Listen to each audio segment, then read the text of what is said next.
Kita coba terima dulu nih, Abdurrahman. Selamat malam, Pak Abdurrahman. Iya, selamat malam. Selamat malam, Pak. Bapak Muslim Kristen? Kristen. Kristen ya? Iya. Oke. Silakan, Pak. Begini, saya mau memberikan tanggapan juga kepada Pak Ustadz ya.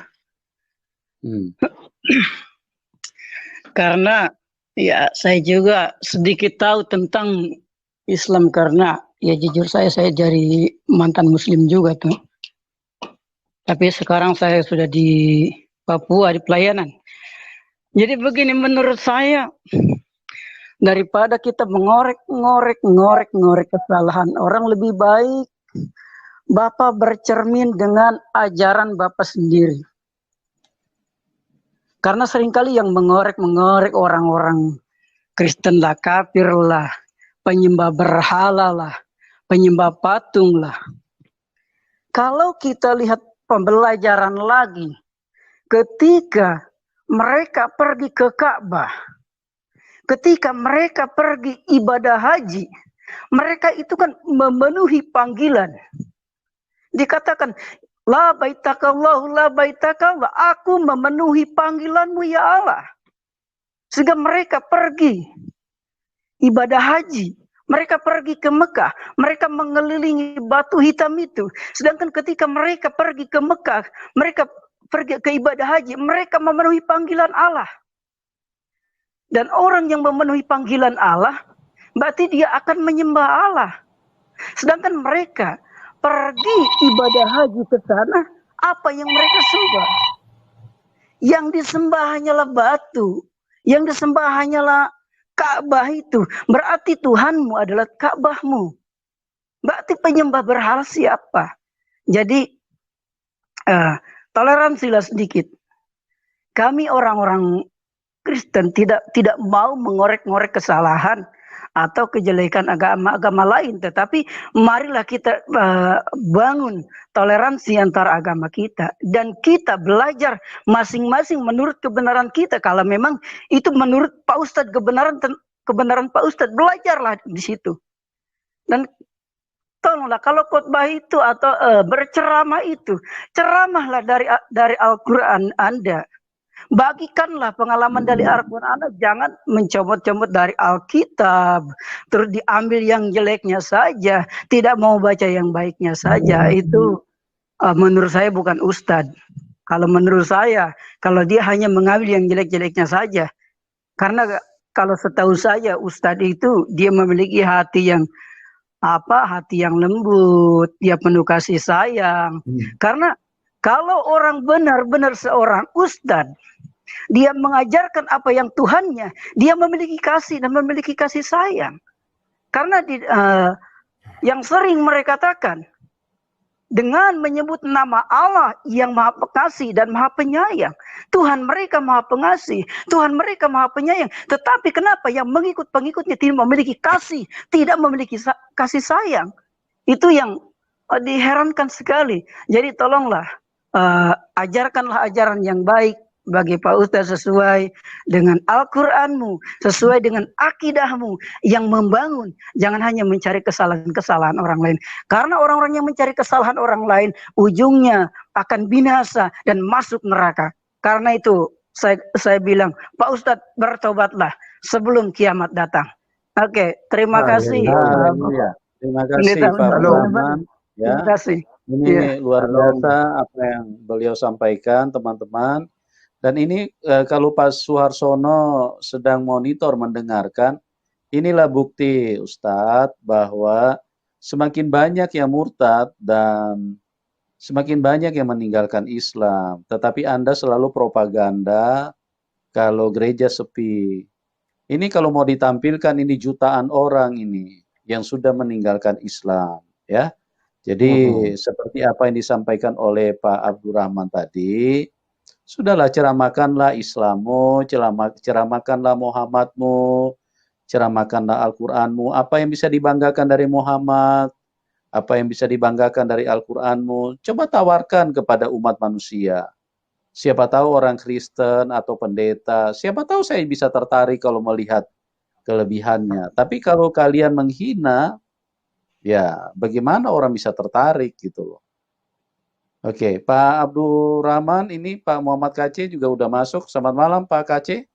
Selamat malam, salam kemenangan Pak Yusuf. Salam kemenangan, Salam Pak. sadar Pak Salam Abdurrahman. Salam kemenangan Pak Aceh. Iya, puji Tuhan. Pak Abdurrahman ini haji dulu ya? Iya. Oh, puji Tuhan. Berarti kalau cerita tentang Mekah dengan saya akan nyambung nih. Iya, iya.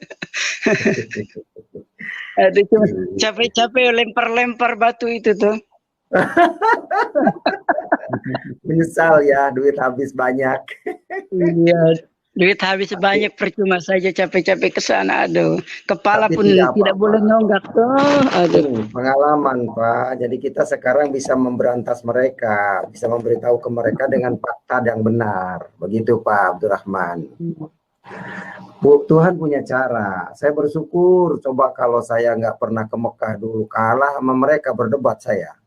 Iya. Makanya mereka itu tidak mau ngadepin saya, yang mau ngadepinnya para pendeta, dibohongin sama mereka. Yang membuat mereka kasihan begini Pak.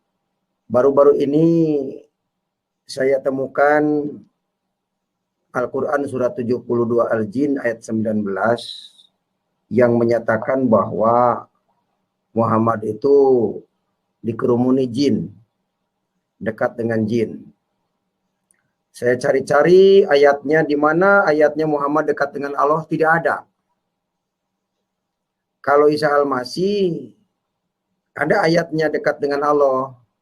Surat 3 Ali Imran ayat 45, begitu Pak Haji.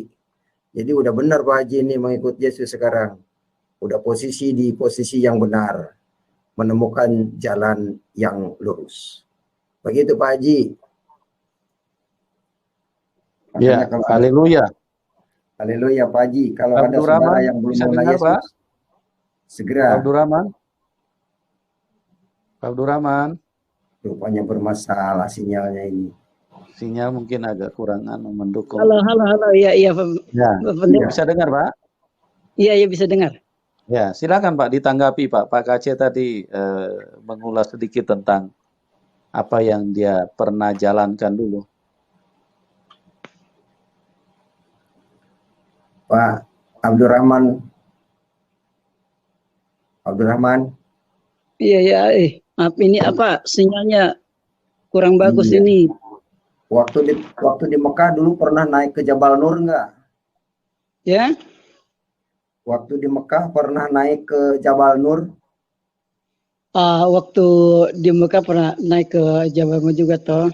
Kalau kita kan pergi ke sana, ada ini mati ini kurang jelas ini sinyal. Yang ada Gua Hira-nya, benar kan? Iya. Oh, iya. Itu kan perjalanan naik ke Gua Hira itu ke atas gunung itu sangat mustahil sekali. Capek ya.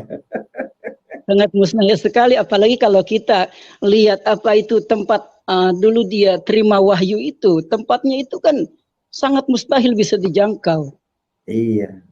Sebetulnya itu cerita perang Badar, Pak. Ketika sembunyi di atas batu sana, Muhammad sembunyi. Sembunyi dia ketat-ketat. Setelah sembunyi, pulang ngaku mendapat wahyu dari situ. Iya. Begitu. Nah, bagi orang yang logikanya nggak jalan, percaya aja.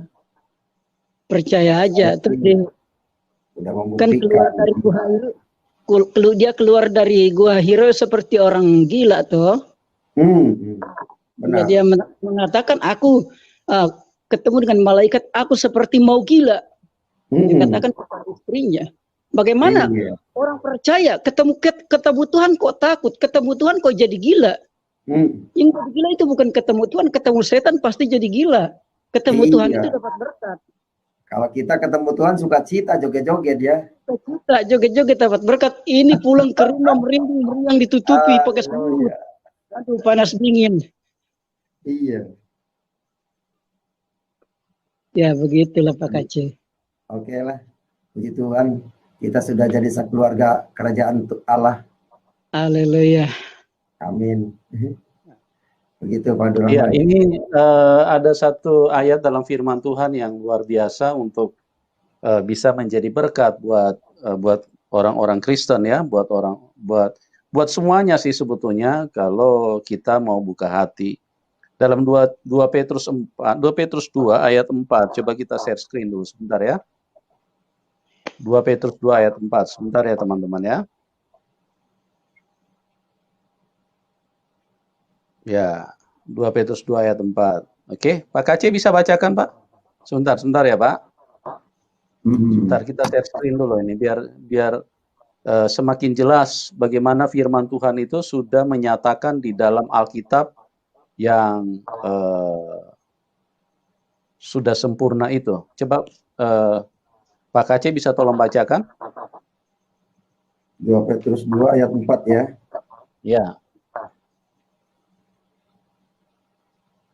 Sebab jikalau Allah tidak menyayangkan malaikat-malaikat yang membuat dosa, tetapi melemparkan mereka ke dalam neraka dengan demikian menyerahkannya ke dalam gua-gua yang gelap untuk menyimpan mereka sampai hari penghakiman. Firman Tuhan di dalam Petrus mengatakan bahwa 2 Petrus 2 ayat 4 bahwa malaikat-malaikat yang berdosa atau roh-roh jahat atau iblis ya, itu mereka dilemparkan, mereka masuk ke dalam gua-gua, dilemparkan ke tempat yang gelap untuk menyimpan mereka sampai kepada hari penghakiman ya. Jadi kalau di dalam kebenaran yang dimiliki yang telah dibukakan oleh Tuhan kepada orang-orang Kristen, bahwa yang ditaruh di dalam gua-gua itu adalah mereka malaikat-malaikat yang berbuat dosa ya. Jadi itulah roh-roh jahat, itulah iblis, itulah yang dilemparkan ke dalam gua-gua yang gelap dan mereka disimpan di situ untuk sampai kepada hari penghakiman. Begitu Pak. Pak Abdurrahman bisa dengar? Iya. Jelas ya Pak? Jelas. Jadi bagi kita adalah satu pemahaman yang jelas bagaimana Tuhan itu sudah menyatakan justru kalau kita istilahnya ke tempat gua-gua itu kita harus hati-hati ya, karena ini firman Tuhan sudah menyatakan kepada kita gitu.